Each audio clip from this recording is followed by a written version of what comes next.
E aí, galerinha, retornamos aqui com mais conteúdo falando sobre significação de palavras, né?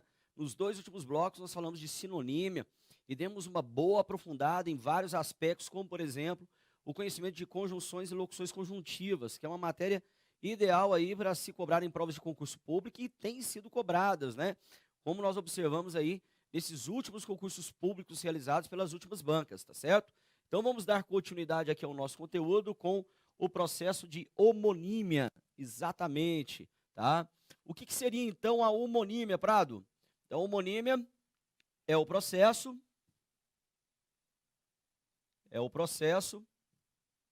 caracterizado,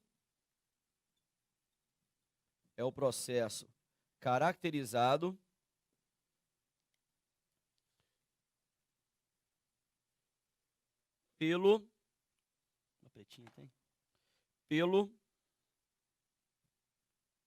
uso de palavras homônimas.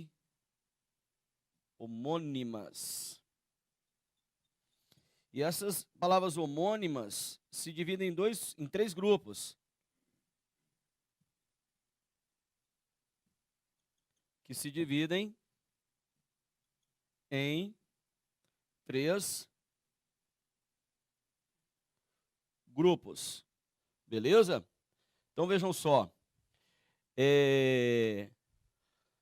A primeira situação que vamos verificar de homonímia são as chamadas palavras homófonas.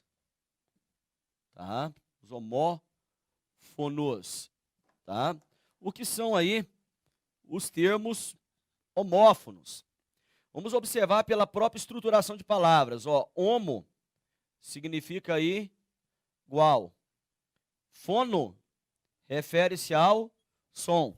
Então é o som igual, tá? E nós falamos que a análise de uma palavra se dá em três pontos: na escrita, na pronúncia e no significado. E quando nós falamos em som, nós estamos falando em quê? Nós estamos falando em significado, estamos falando em pronúncia, tá certo? E o nosso cronômetro tá gerando, hein, galera? Vamos lá, olha só, hein? Preste atenção aqui. Ó. Então, as principais características são, nós teremos aí as pronúncias iguais,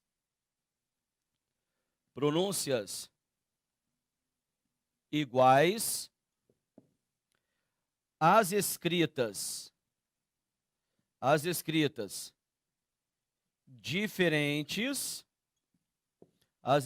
diferentes, mas elas são parecidas. E, obviamente, os significados são diferentes, porque se forem iguais, são sinônimos. Então, a base aqui, significativa das palavras, né, homófonas, é a questão do quê?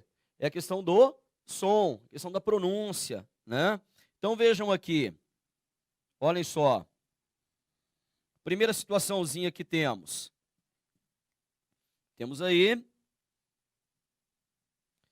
a palavra concerto. Eu tenho concerto com C e concerto com S, tá? Quando eu falo concerto e escrevo com C, eu estou me referindo à orquestra, da música. Música. E já concerto com S, nós estamos nos referindo a quê? A reparos, tá certo? Algo que precisa ser reparado, pois está estragado, correto? Temos também uma dificuldade muito grande, desde a época de colegial, quanto ao uso da palavra seção, né? A palavra seção. Vejam aqui, eu tenho a usual seção, que a galera geralmente mais guarda com SS. Aí vamos trocar aqui, ó, A primeira, o S pelo C, seção, com C e 2 S. Agora vamos para cá, trocar os 2 S pelo C. Aí vai voltar, ó, C. Se eu deixar só o C, vai ficar secão. Aí eu coloco o quê? A cedilha, ficando o quê? Seção, tá? Muitas vezes a dificuldade que a pessoa tem é porque guarda seção S, 2 S para a ideia de cinema. Sessão de cinema, sessão da tarde, sessão das 10, né? E, na realidade, a palavra sessão S, 2 S, você deve remeter à reunião. Isso, exatamente, tá? Por exemplo, por que sessão S, 2 S para cinema? Porque as pessoas se reúnem em um lugar para assistirem a um filme. Exatamente, então há uma reunião. Então foi aberta a sessão ordinária ou a sessão extraordinária, quer dizer, uma reunião ordinária, como nas assembleias, tá certo? Como nas suas reuniões de condomínio, né? Aí o senhor vai falar, está aberta a sessão, participam desta sessão, desta reunião, tá? Agora, a sessão C, 2 S, é associada ao verbo ceder, tá? Exatamente. Por exemplo, você quer que eu faça a você uma sessão de direito, da teoria, daquilo que eu constituí no meu livro, para você não pagar, né, os meus direitos autorais, então eu vou fazer uma sessão com você, tá certo? Então eu vou ceder o meu direito a você, tá? Então, uma sessão de direito, como também em um inventário, a cessão de bens, né? Os bens que serão cedidos aos herdeiros, tá? E por fim, a seção S, C cedilha, né? Que é aquilo que você busca, uma parte da administração pública, tá? Por exemplo, o RH, dentro de uma empresa, é uma seção.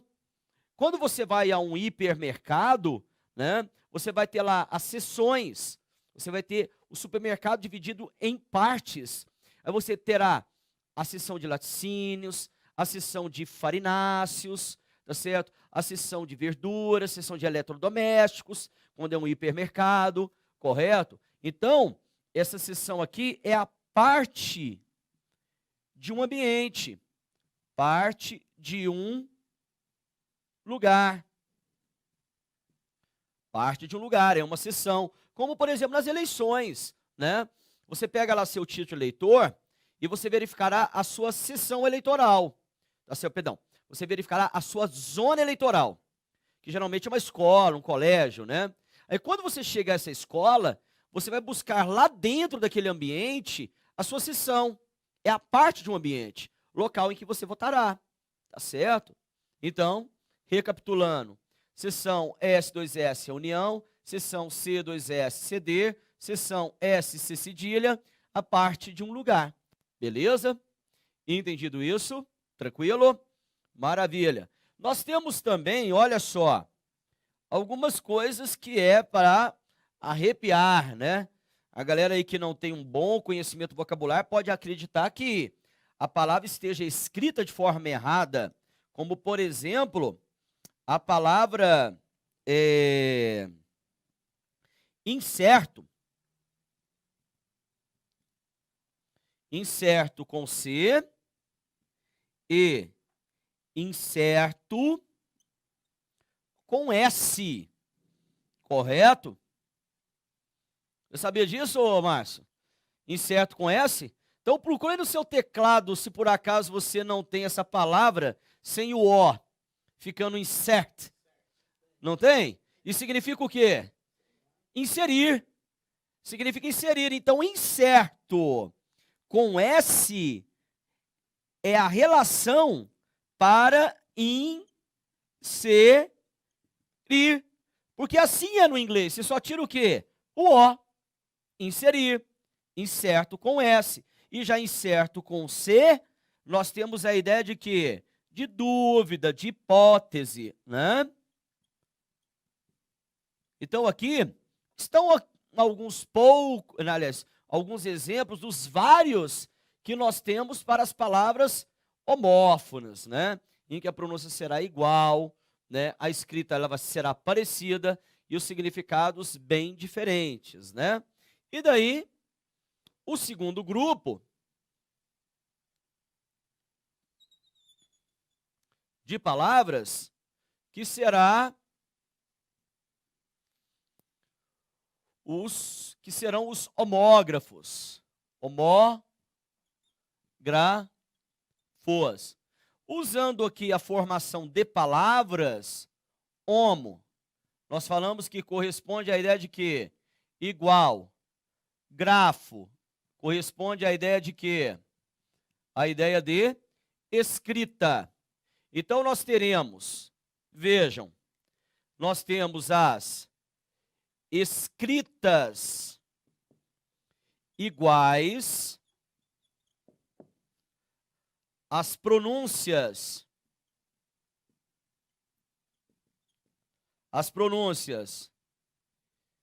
diferentes, mas são parecidas,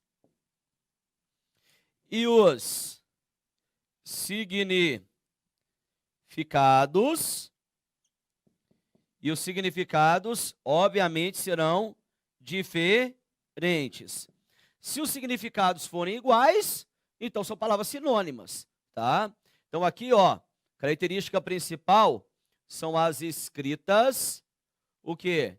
Iguais, correto? Então vejamos aqui alguns exemplos. Vejam só. Então nós temos o exemplo aqui. Vejam. A palavra, ó, médico. Estou até colocando com separação silábica para que você veja uma coisa. E sem acento. Medico, tá? Então você percebe aqui, ó, médico. A palavra é proparoxítona. Medico. A palavra é o quê? Paroxítona. Você percebe aqui, ó, em uma mudança de classe gramatical. Porque médico é um substantivo. E medico é o verbo medicar. É o verbo medicar, tá certo? Ou seja, eu medico o paciente a cada 4 horas, tá? O médico medica. Eu medico, é o verbo medicar, tá? Aí você vai falar, mas Prado, as escritas não são iguais. Uma tem acento, a outra não. Mas o acento, querido, é uma orientação para a pronúncia, não é uma orientação para a escrita. Percebam que quando você verifica o emprego do acento, você faz com que a sílaba proparoxítona ela seja a mais forte, a antepenúltima, tornando a palavra uma proparoxítona. Você verifica que a palavra não tem mais acento, aí você vai pronunciar como? Medico, tá certo? Então o acento, como nós falamos naquela aula de acentuação gráfica, é uma orientação para a pronúncia, não é uma orientação para a escrita. Quando nós falamos de escrita, nós estamos falando do emprego das mesmas letras e a mesma sequência. O que eu utilizei para escrever essa palavra, em termos de letras e sequência, é o que eu também utilizei aqui, correto? Aí nós temos outros exemplos, aliás, vários exemplos. Vejam só, eu tenho aqui, ó, associado ainda à área médica, ó, olha aqui, a palavra clínica, e novamente, ó, agora sem o acento, clínica, né? Então vejam aqui que clínica é uma palavra proparoxítona, clínica, tá? É uma palavra paroxítona, e são novamente classes gramaticais diferentes, tá? São classes gramaticais diferentes. Ó, clínica é o quê? Substantivo. É um substantivo. Clínica é o quê? É verbo, do verbo clinicar. Ele clinica há mais de 5 anos. é o exercício de clínica, tá certo? Ah, Prado, essa condição sempre será entre verbo e substantivo? Não, pode haver entre outras classes gramaticais. Olha aqui, ó. Nós temos aqui o é e o e, né? Olha só, eu tenho o é, que é verbo, e eu tenho o e, que é uma conjunção, tá certo? É uma conjunção, né? E, nem, mais, porém. Nós temos aqui um outro exemplo, ó. Vejam, cobrado em prova. Até e ate. Isso, do verbo atar, né? O presente do modo subjuntivo, que eu ate, que tu ates, que ele ate. O até é uma preposição e o ate, ele é um verbo. É um verbo, tá certo? Viram só essa relaçãozinha? Aí você vai me perguntar uma outra coisa. Prado, essa questão dos homógrafos é sempre entre usar o acento ou não usá-lo? Eu posso também ter os chamados homógrafos contextuais. Vejamos lá do outro lado aqui, olha só. Vamos colocar aqui, ó. Cuidado. Cuidado. Temos os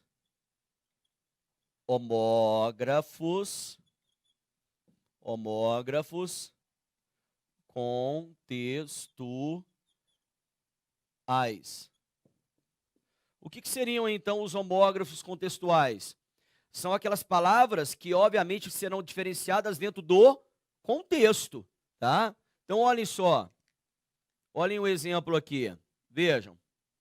Eu tenho a palavra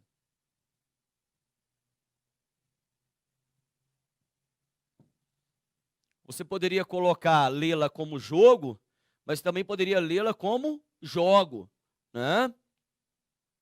Então vejam aqui. Ó, uma referência aqui fonológica, ó. Jogo. E aqui, jogo, né?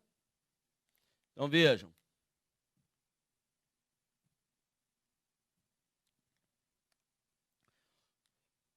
Jogo, substantivo, jogo, verbo. Você só conseguirá dizer isso, tá? Dentro do contexto. Vejam. O jogo acabou. Eu jogo xadrez. Ó, jogo, substantivo. Eu jogo verbo, correto? Jogo, substantivo, jogo verbo, tá? Você só conseguirá observar a relação entre substantivo e verbo obrigatoriamente dentro do contexto. Nós teríamos outras situações? Várias. Várias situações. Vejam aqui. Um outro exemplo. Ó.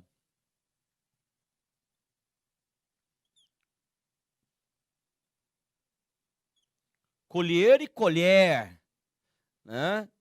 Ó, escrita idêntica. Estão vendo? Eu só vou conseguir diferenciar dentro do contexto. Ó, a colher é de prata, tá? Precisamos colher os frutos, né? Então percebam aqui, ó, a colher, substantivo, colher, aqui é verbo, tá? Então esta é a relação contextual das palavras homógrafas, né? Então você percebe que a primeira referência fonológica aqui, ó, colher, e a referência fonológica, colher, né? Pronúncia aberta, pronúncia fechada, muda totalmente aí a nossa classe gramatical.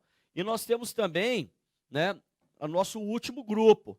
O último grupo são os chamados perfeitos, tá? Os homônimos perfeitos. Por que eles são chamados de homônimos perfeitos? Porque eles terão as características principais dos homógrafos e dos homófonos. Qual a principal característica dos homógrafos? A escrita igual.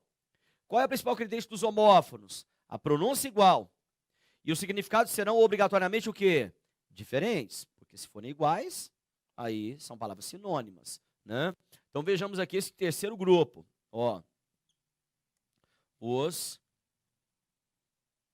homônimos perfeitos. Quais são as três características então, Prado? Ó, escritas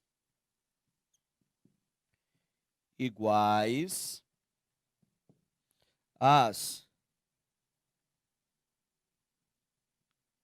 pronúncias iguais e os significados diferentes, tá? Então vejamos aqui um exemplo.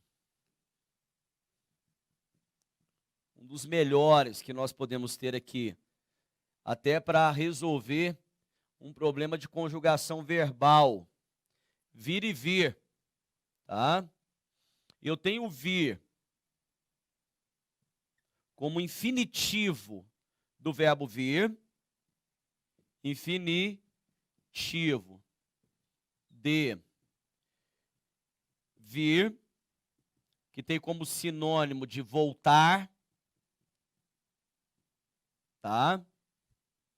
E eu tenho vir como futuro do subjuntivo de ver.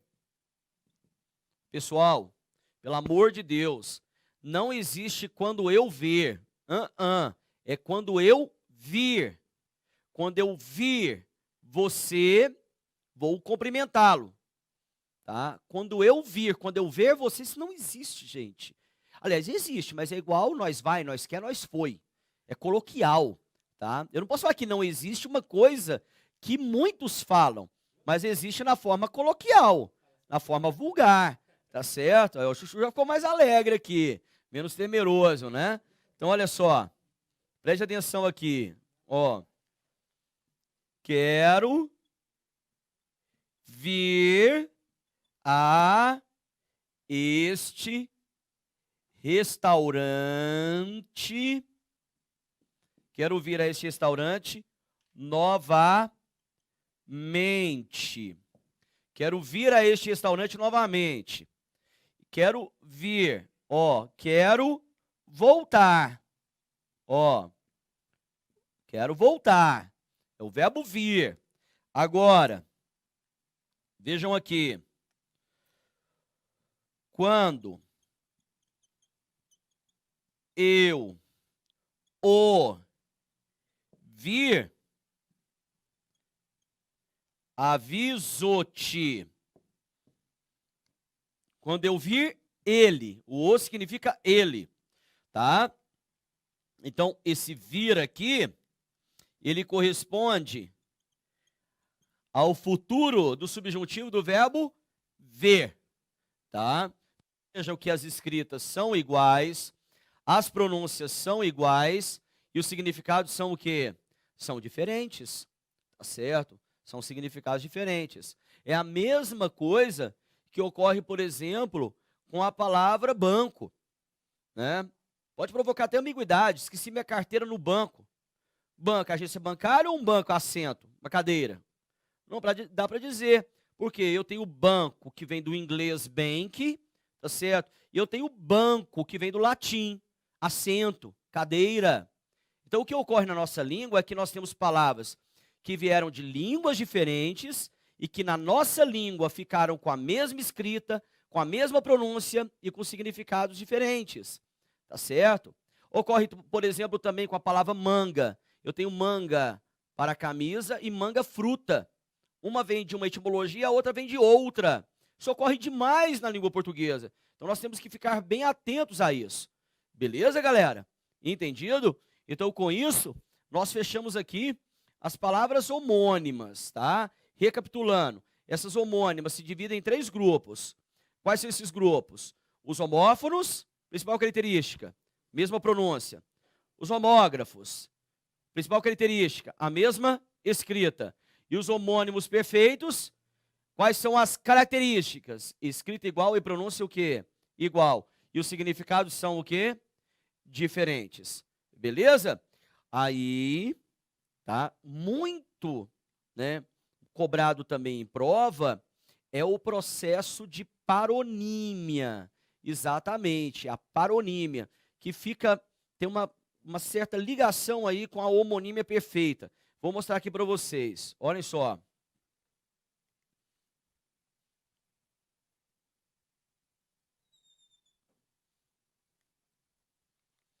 Que é o nosso terceiro processo.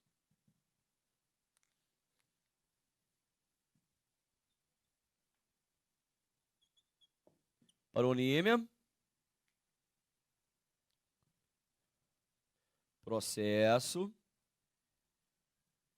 caracterizado pelo uso de palavras parônimas. De palavras parônimas, tá? Quais são as características das palavras parônimas? As palavras parônimas, ó, é o contrário das homônimas perfeitas. As perfeitas, as escritas são iguais. Aqui as escritas são diferentes. São diferentes, mas são o quê? Parecidas. As pronúncias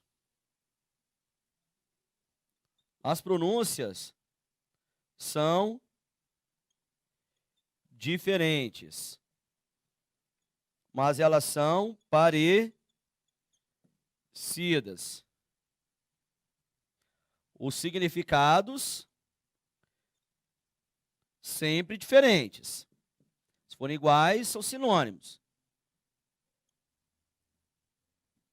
Significados diferentes, correto?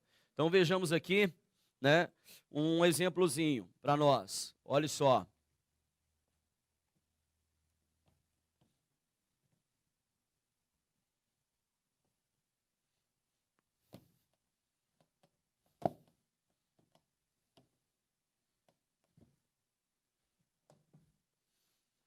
Como exemplo aqui,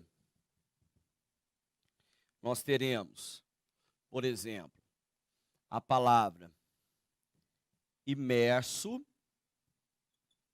e emerso, né? Uma pequena diferença aí, né? Mas que faz literalmente toda a diferença, tá? Ó, imerso é no fundo.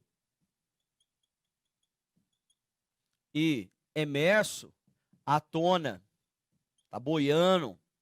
Então, corpo imerso é o corpo que no fundo, corpo emerso, ele é um corpo que boiando, literalmente, tá? Vejamos aqui outros exemplos. Ó, a palavra tráfego e a palavra tráfico, né? Você lembra lá, tráfego para veículos, né? Movimentação de veículos. Veículos, vou colocar aqui, ó, para você se lembrar. E tráfico relacionado, por exemplo, a quê? A drogas, tráfico de drogas, tráfego de carros, caminhões, né? Então, o tráfego está complicado nas BRs em decorrência da paralisação dos caminhoneiros, né? O tráfego, quer dizer que a movimentação de veículos, beleza? Nós temos outras situações também, ó, aquela que eu falei para vocês ficarem atentos, né? Ó, o na medida em que e o a medida que, a medida que, tá? Então, olha só.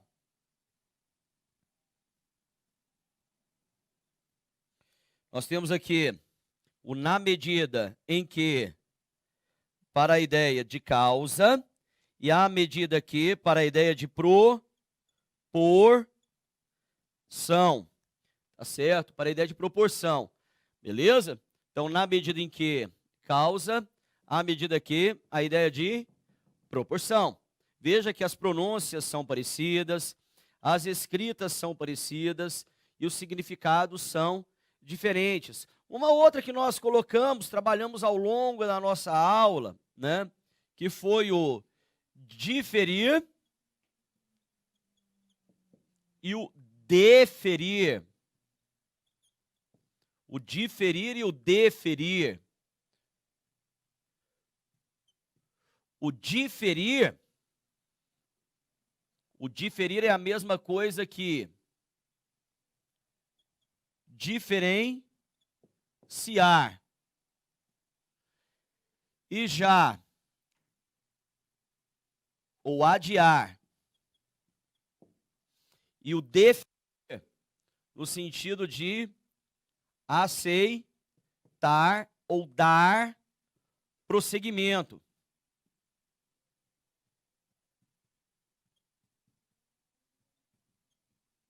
Ou dar prosseguimento. Também são relações o quê? De paronímia, tá? E para finalizar aqui, olha só que situação legal.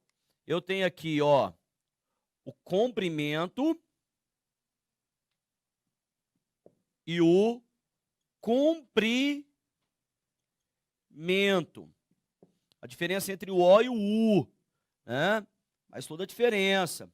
Comprimento é uma medida. Extensão. Comprimento, saudação. O ato de saudar alguém, né? O cumprimento entre eles foi amistoso, né? Inclusive, cuidado, ó. Ó os homônimos perfeitos aqui de novo, ó. Eu tenho o cumprimento, cumprimento.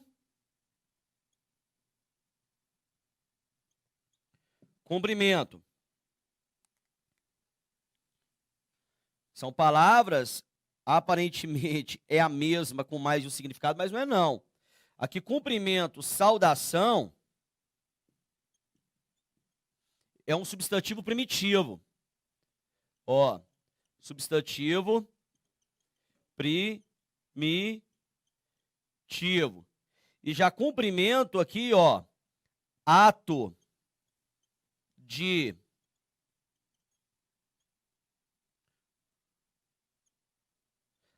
cumprir é um substantivo derivado.